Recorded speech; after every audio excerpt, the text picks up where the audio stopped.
I'll take your word for it. Now, who's going to dive into Maxim's dream? Oof, I wouldn't dare be caught with such a hideous man.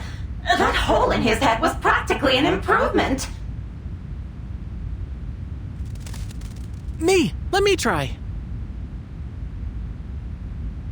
No, you're the only one who can fix the machine if anything happens.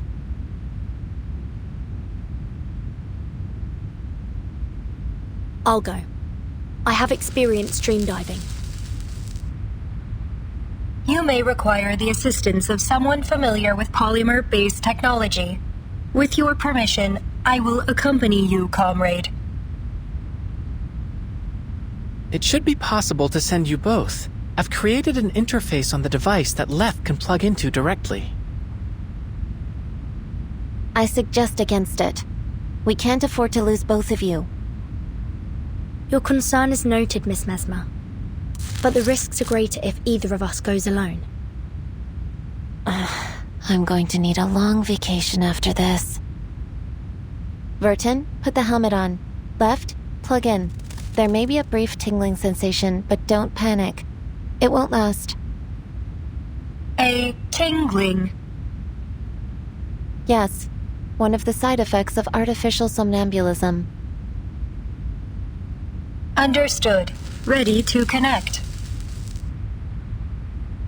We trust you, Mesmer Jr. X.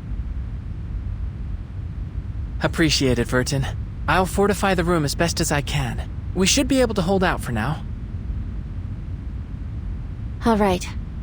I'll guide you in.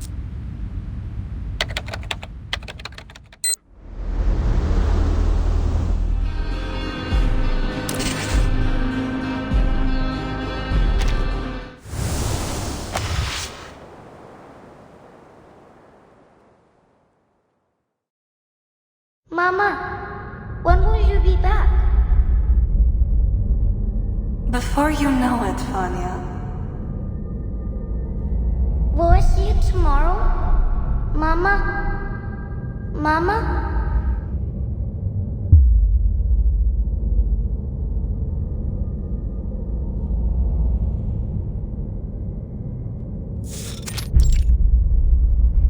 Can you hear me, Verton? As I feared, the dream is unstable. There's abnormal data mixed in with Maxim's fading memories. I presume it's coming from the polymer.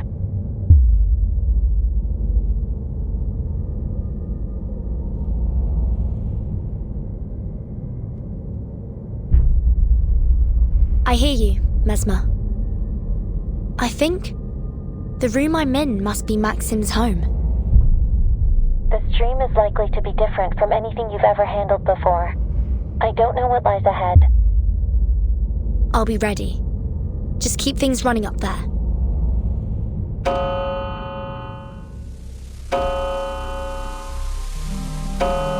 Hurry up, Vanya.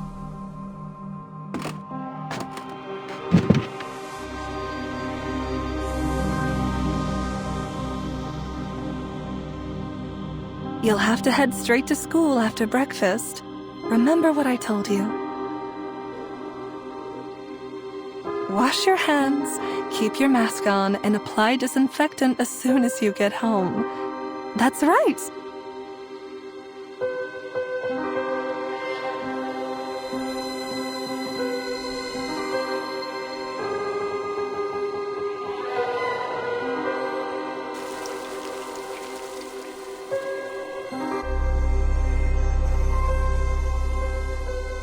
No, Mama probably won't be home tonight.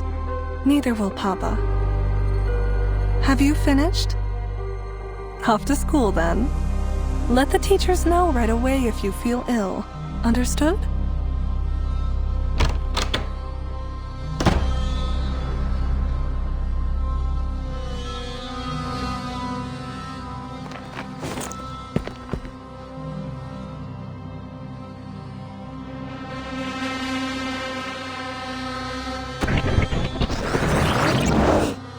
Hurry up, Vanya.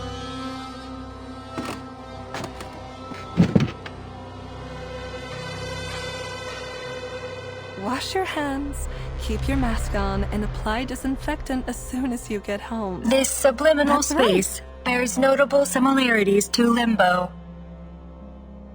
Limbo? Like in the Divine Comedy? The name was chosen based on its similarity to the liminal spiritual realm. We use it to refer to subconscious spaces generated by polymerized individuals. It appears that this bears a strong resemblance to the space created by your artificial somnambulism device. However, it is not clear if this space is in fact limbo, or a dream, or some reflection of them both.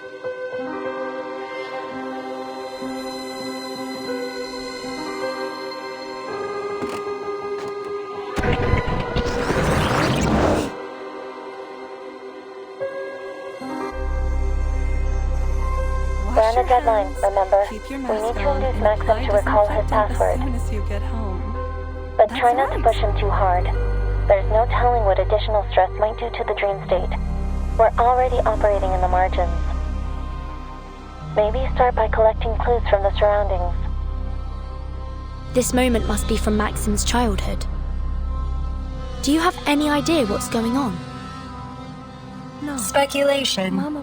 This appears to be during the early months of the plague.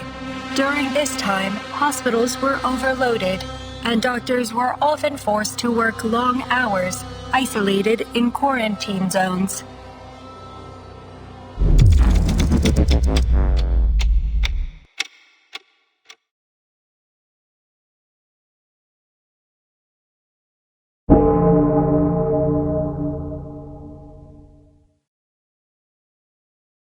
Do you hear that?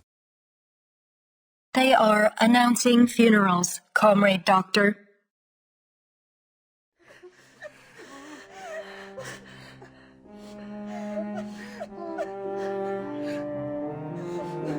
Come here, Vanya. Don't be afraid.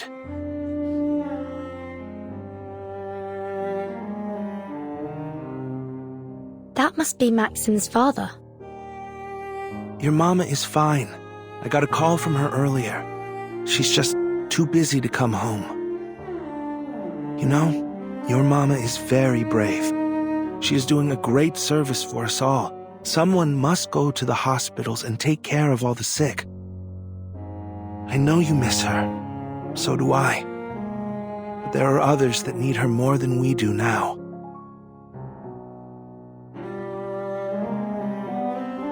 Now your papa has a job to do too. So you must stay here and take good care of yourself until we get back. Don't worry about me, son. I'll send our little robot round to say hi whenever I can.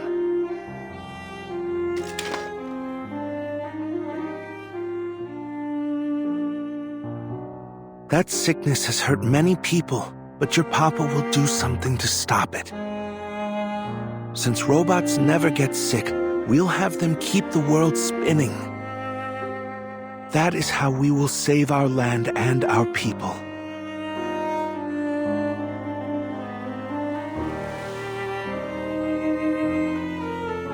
Promise me, you'll take good care of yourself, Vanya. The number of deaths had already exceeded 20 million at this point. Soviet society was on the verge of collapse. And the death toll continued to rise until Dr. Sechenov helped to invent the redemption vaccine using his polymer.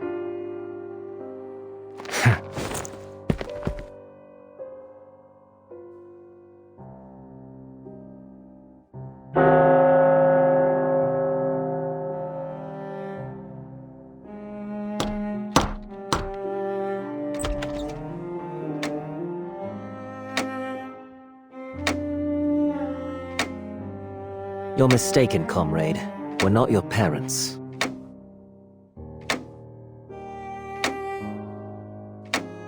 Listen, son, can you gather up your family's papers? Then you'll need to come with us. Your parents, they, Anyway, just follow us. We'll take you to them. Quickly.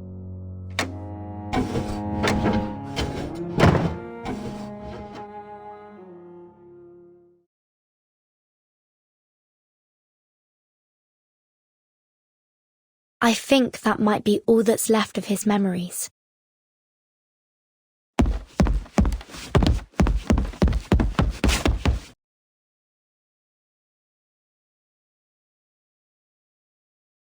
Who are you people? Leave me alone! Maxim, you can still save lives before it's too late. It's time to let go. Why? Why?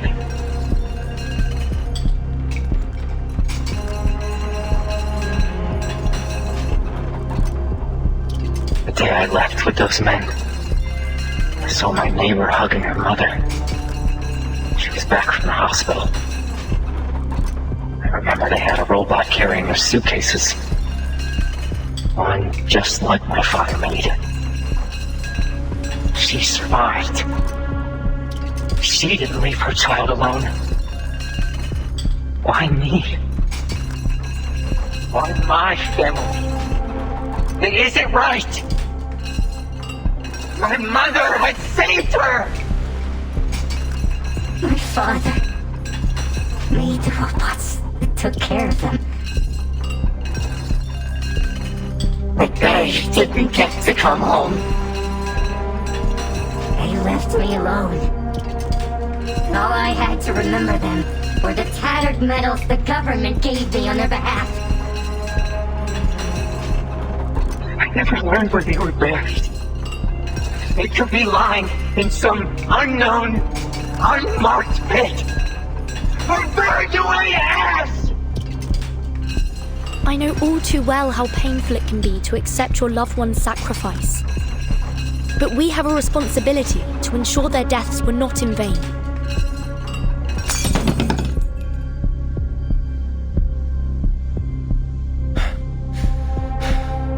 A few memorials, a few medals, and things changed. People stopped remembering. They started saying that it was the collective that saved them. That's right! The collective!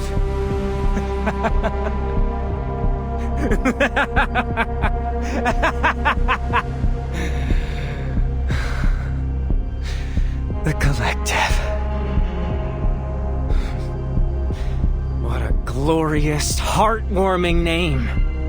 It brings to mind all of those soldiers marching in lockstep in the celebratory parades. Thud, thud, thud. Behold our march to the future, comrades! We will build a new world forged by our hands. Aren't we all so proud of the collective? People's heads became filled with these lies. They forgot all that we had gone through. Or maybe they just wanted to forget. And the monuments changed. Suddenly, they all had his face, his name. There was no room for any others. Names became mere statistics. Mothers and fathers, children, dead and forgotten in their millions. But not him. He was Dr. Sechenov, inventor of polymer, savior of the Soviet Union. Over and over, all the glory, all the praise, everything went to him and his damned polymer!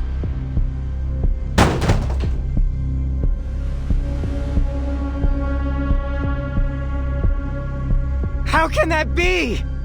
Why does he live when they had to die? How can we go blindly into this world he created?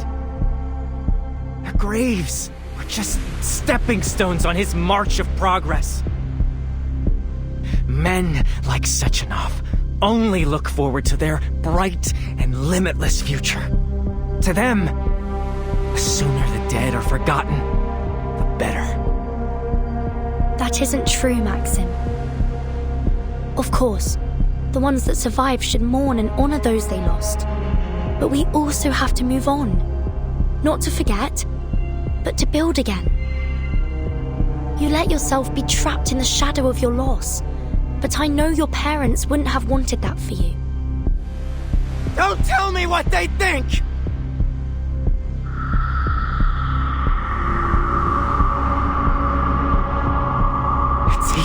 People use the net to pretend that you are good. Not very dead. Then you praised them and took everything from them. It isn't fair!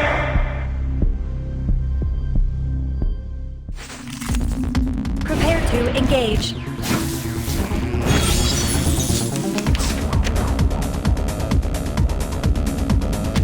Burton, are you alright? I'm reading a massive shift in the dream space. We're fine for now. It's just Maxim trying to stop us from exploring his memories. I hate what this society has become.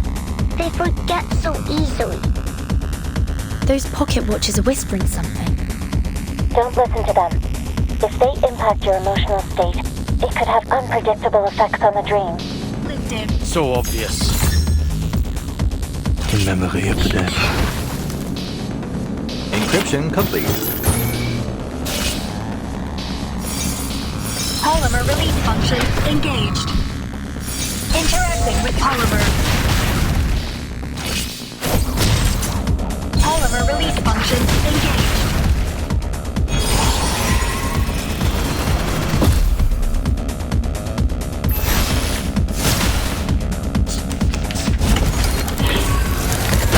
Damage profile updated. Hold on.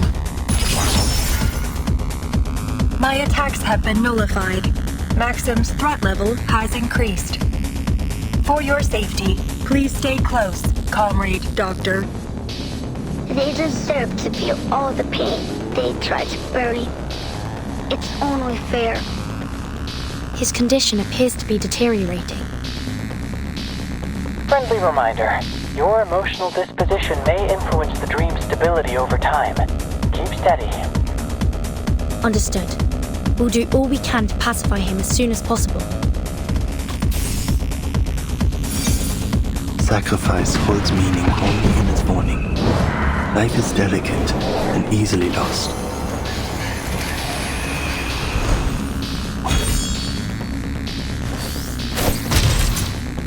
Befreie dich von den Grenzen des Geistes.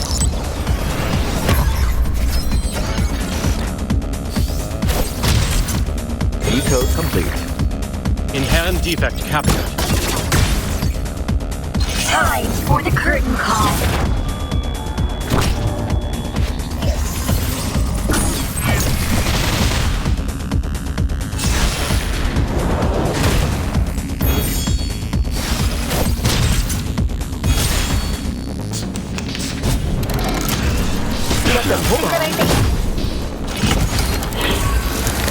Encryption fail?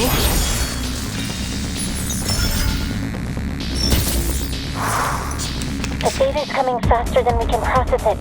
The machine won't be able to handle this much stress for long. We need more processing power. Please allow me to help, Comrade Doctor. Searching for computational power call protocols. Search complete. Initiating protocols. Protocols executed. Enumeration is a last resort, but sometimes it can work a miracle. Befreie dich von den Grenzen des Geistes.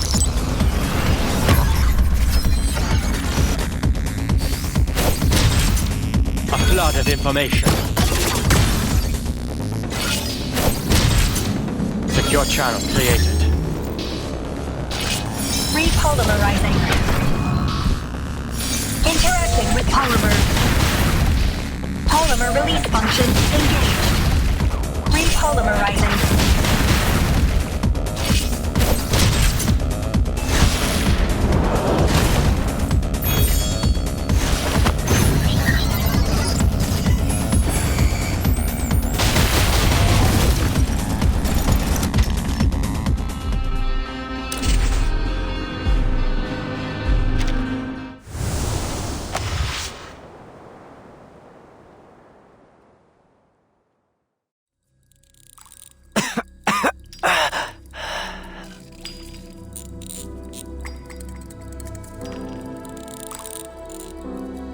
I have a son your age.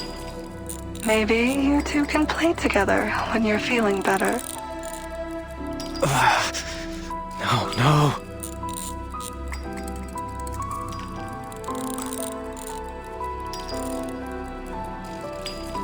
This is a fine gadget, don't you think? Maybe we should install it in our robot's head. We're so very grateful. Thank you. Thank you for not abandoning us. No!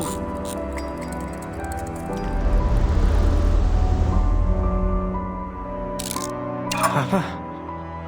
Mama? Vanya, has our country survived?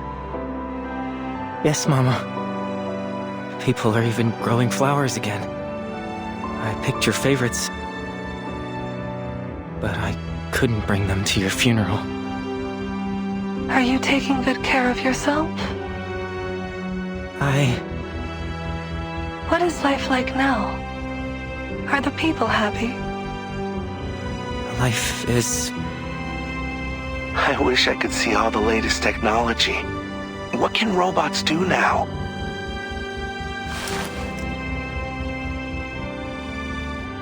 It's all so wonderful, Papa. Mama. We stopped the plague, and now we're going to explore the cosmos. And what of you, little Vanya? How have you contributed? Everything has gotten better. I wish you could see.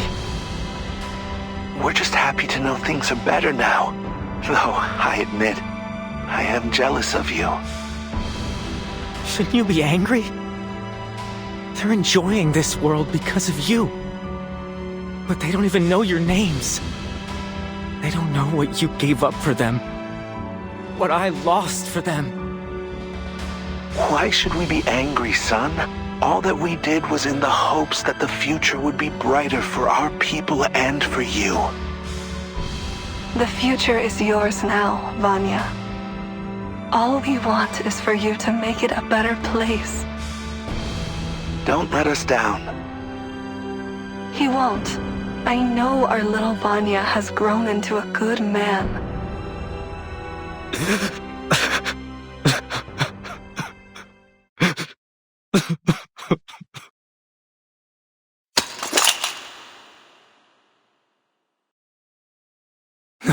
No.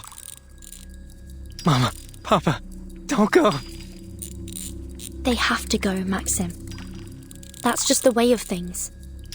But you can choose to let them inspire you instead of dragging you into despair. Don't push too hard, Vertin. He needs time to process things.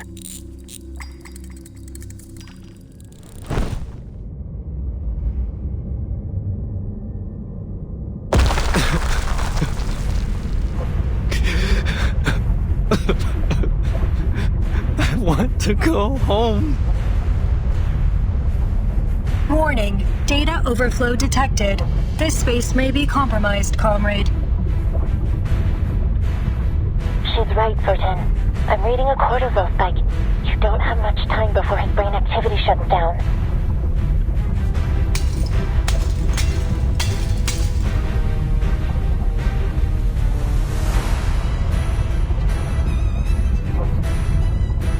I need to go home. His strange state might collapse at any moment. You need to get out of there. Not without the password. Is there anything else we can do? Absolutely not. Your safety is top priority. Find somewhere secure now. I'm dragging you out. Wait!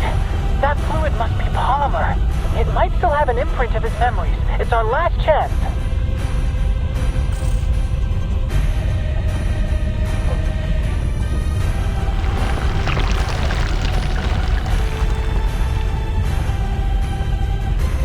If these are his memories, then where's the password?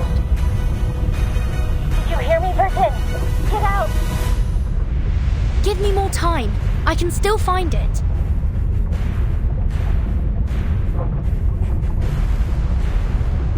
Comrade Doctor, you must leave. I will continue the mission.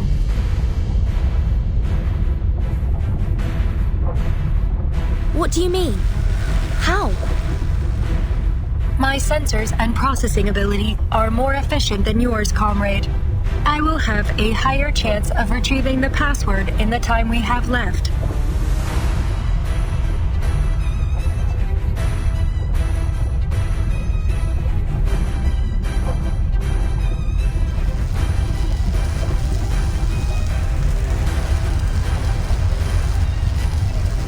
Confirming Virgin status. Operable. Disconnect. Wait! Hold on! No!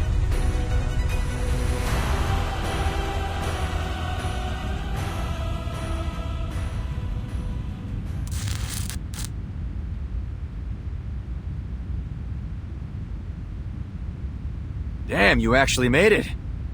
That's some good news, at least. P3? What are you doing here? We have disabled most of the facility's hostile robots, but we were unable to secure any vehicles suitable for an evacuation. Requesting synchronization. Are you alright, Burton?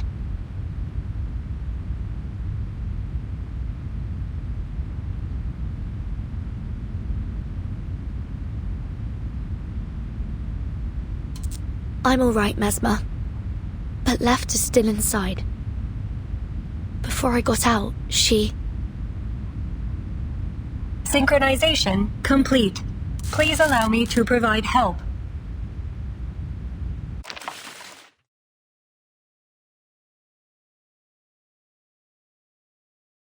Warning. Data overflow. Left. Right? What are they doing? I believe this is their method of sharing computational power, though the ballet aesthetic only serves as a personal affectation of the designer. Watch out!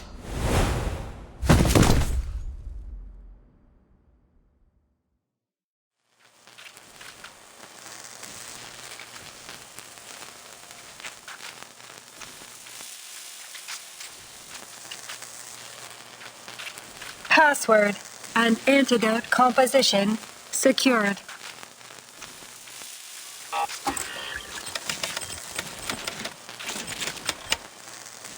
Self-destruct sequence terminated. Phew.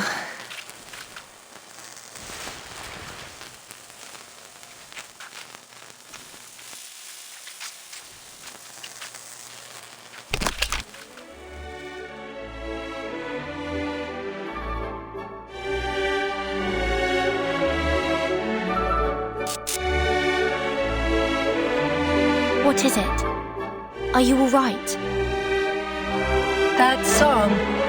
My emotion module is experiencing a reaction to it. However, I am unable to discern the programming that explains this reaction. Has my programming been corrupted, or do I remember it from somewhere? Please, comrade, may I listen to it again?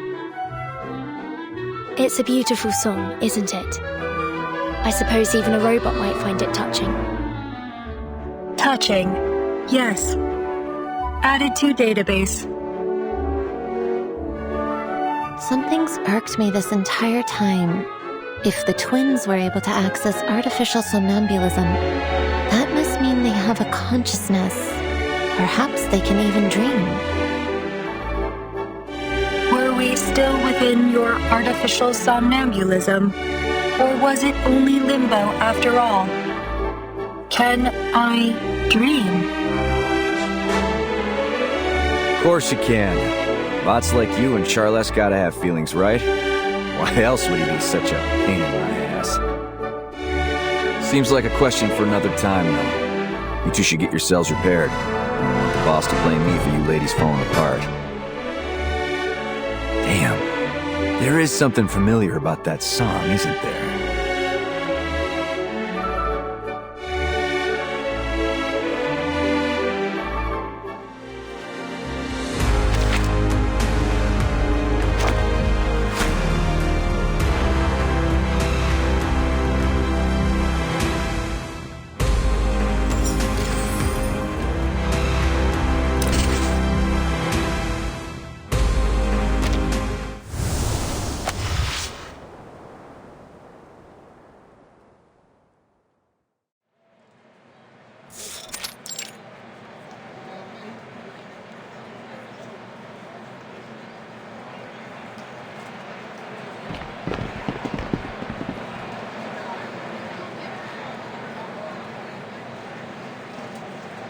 Have all the survivors recovered? Yeah, seems like the government is still reeling from the diplomatic fracas, and they've locked down the exhibition hall. But the worst of it is over. No news about the twins, though. I hope they're all right. They're actually coming to pick us up. Seems like Dr. Sechenov has already installed them into brand new bodies. And what about Maxim? How do they deal with him? I have no idea. Perhaps Dr. Sechenov will know. Good. I have some questions for him, too.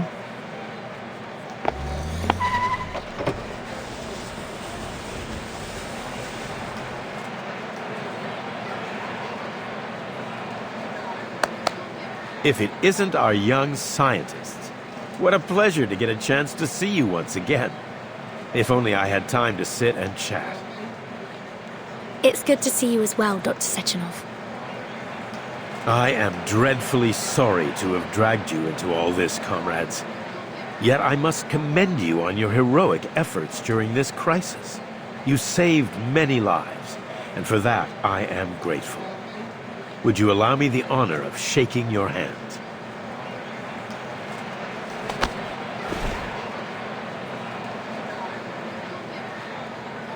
I've been wondering how I might reward you for all you've done. I don't suppose you would be interested in studying here in the Soviet Union? I would be more than happy to organize some scholarships and accommodations. You'll have promising careers in the Collective 2.0 project after you graduate. A bright, limitless future awaits. Of course, we're extremely grateful for the offer. Unfortunately, we have to return to our home soon.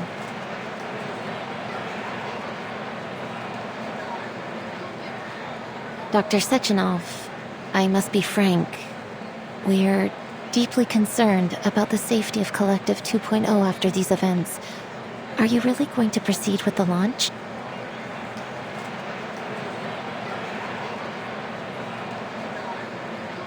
Naturally, this Maxim incident has forced us to look deeply into the security of the network. There are no words to express my regret in not anticipating these possible security issues earlier. But we've analyzed the risks thoroughly. My colleagues are already hard at work closing the system backdoors that were used, and we've built in an early warning system to detect similar attempts in the future. I'm entirely confident that these measures will allow Collective 2.0 to launch without any further risk. But we cannot step back from the march of progress. The potential benefits to our people and our nation's development demand we press onwards.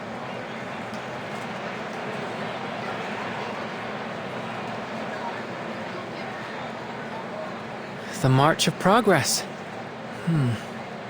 I admit it will be a revolutionary paradigm shift, if it works.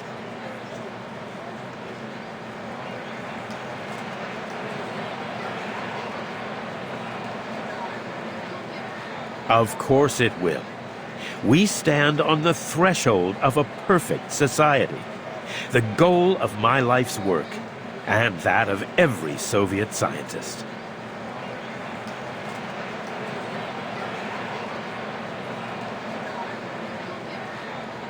One more thing, Dr. Sechenov. It's about Maxim. His body has been taken care of. As for the loose ends, we're still discussing the matter internally. I hope to find a resolution that satisfies everyone. The question remains how he accomplished this attack. Someone must have backed his play for their own purposes, and I suspect I know who. Molotov and I have always had differences. Oh, my apologies. It's nothing to trouble you with. Please enjoy the celebration. You must excuse me for not accompanying you further, but I'm sure you understand I have a busy schedule ahead. We appreciate your hospitality. Goodbye, Dr. Sechenov. Goodbye, young scientists. I look forward to hearing about your future achievements.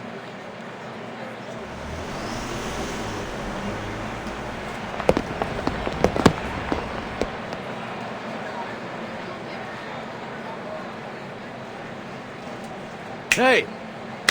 Over here. Huh?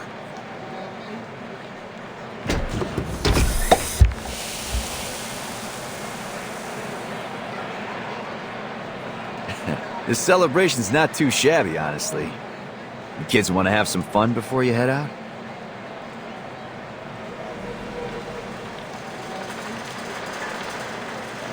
Three sodas, please. If I've got the memo right, the boss is gonna give a big speech before the launch.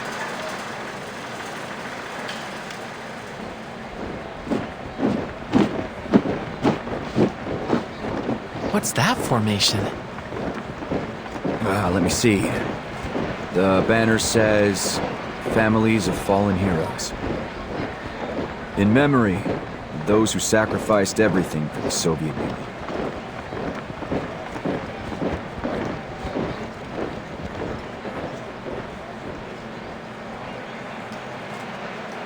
The sacrifices of one generation fuel the achievements of the next. Even if it takes many generations to get there, those dreams may still come true. You gotta put that on a plaque, kid. Come on, don't be so serious. Let's have a little music to lighten the mood. What do you say? Sounds good to me.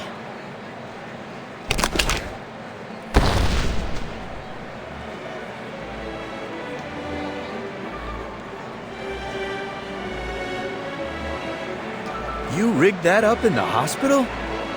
Gotta admit, that's impressive. I thought I was a firearms expert, but you managed to make a gun work better with just a music box. You gotta teach me your tricks. Well, it's kind of a patented technique.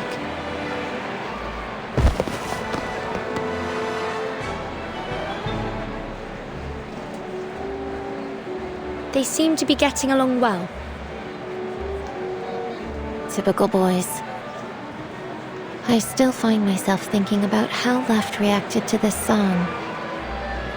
I wonder what it means to her. It's a real beauty. Kind of song you might play before you propose to a girl.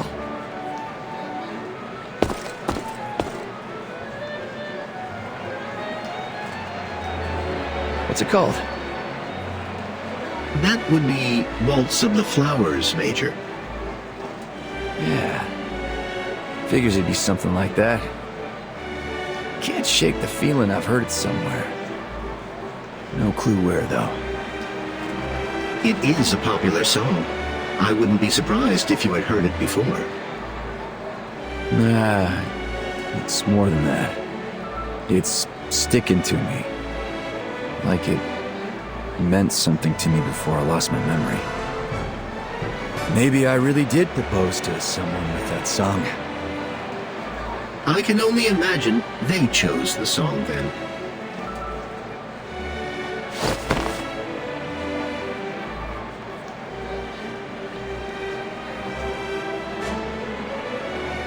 I think our experiment is coming to an end.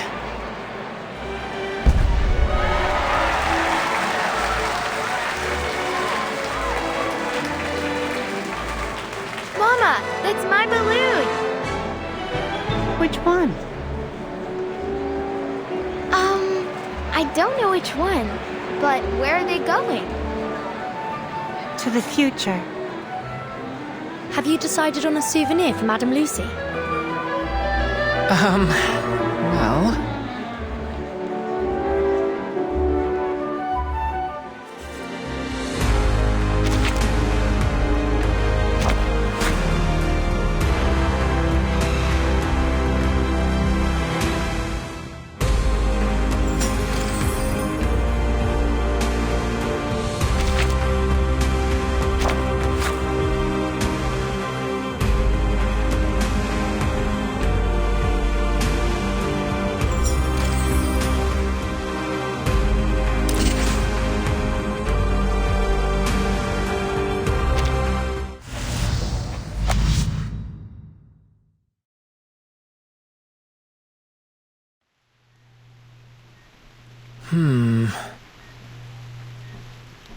That is unexpected.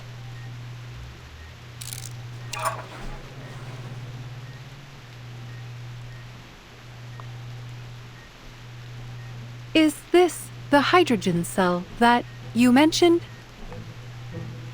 It does have a very unique appearance for a power cell, though I take it that this may be a consequence of the alternate technology involved.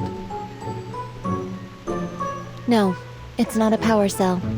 Just a talking pocket watch. Oh, what a remarkable outcome. The object changed entirely during the transfer. I guess this is another fascinating aspect of the stage. An unaccounted variable, like the butterfly effect. A hydrogen cell turned into a chirper. The science of that alone is worth studying. Don't you think? Indeed. I am immediately curious what effect the stage might have on my own body if I attempted to travel through it. Would my robotic shell change to fit the local culture and technology of the destination just as it did Verton's outfit? Why not give it a try and find out? I can activate it again anytime.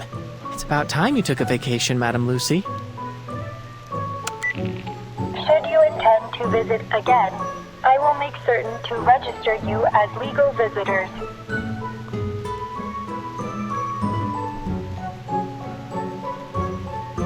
Thank you for your offer, but I am afraid I have to decline.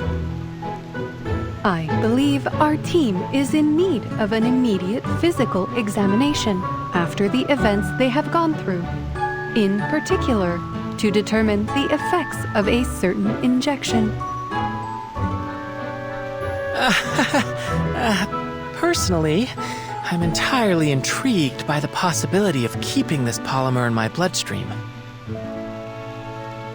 Your well-being is top priority in this particular matter, Researcher X. Can we make it short? The stage could change its destination anytime. I don't want to ruin Madame Lucy's prospects for a vacation.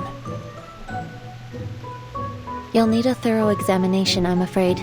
We can't run the risk that the polymer shifted during travel as well. You can tell Lucy all about our findings while you recuperate at the rehab center. Fine. You're the boss. While I am intrigued by the prospect of traveling, the changing destinations of the stage do not follow fixed patterns. I am willing to roll the dice, as you might say. I'll get X to the rehab center and make sure he stays put.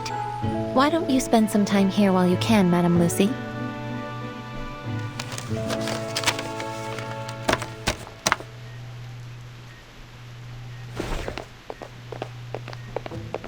There appears to be a strong rapport between you and your researchers. It pleases me to hear you say that. I will take that as a marked improvement of my understanding of humanitarianism. From my cursory reading of Verton's report, I have already learned a great deal about your world.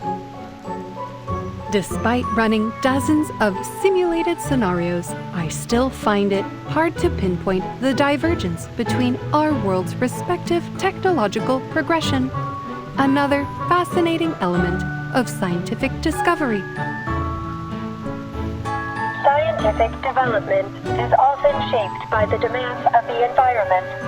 Perhaps the unique struggles of your world led to a divergence in technological need, just as they did in ours.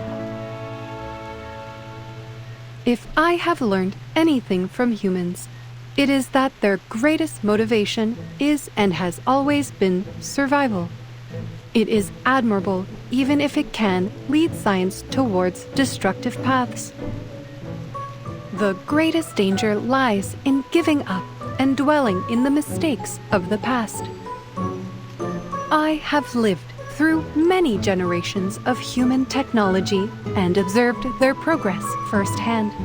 Setbacks and disasters are inevitable, but there will always be those willing to take risks to bring about a better world. Innovation is a process that feels in many ways like laying track before a speeding train. Too often we only see the hazards ahead when it is too late to change course. But as long as humanity survives, they will learn from those harsh lessons and overcome. Analysis. Your theory of human progress bears a strong resemblance to the process of natural selection. Perhaps so. But the random dictates of genetic mutation are a much slower process. I have seen human innovation leapfrog eons of natural development within a single generation.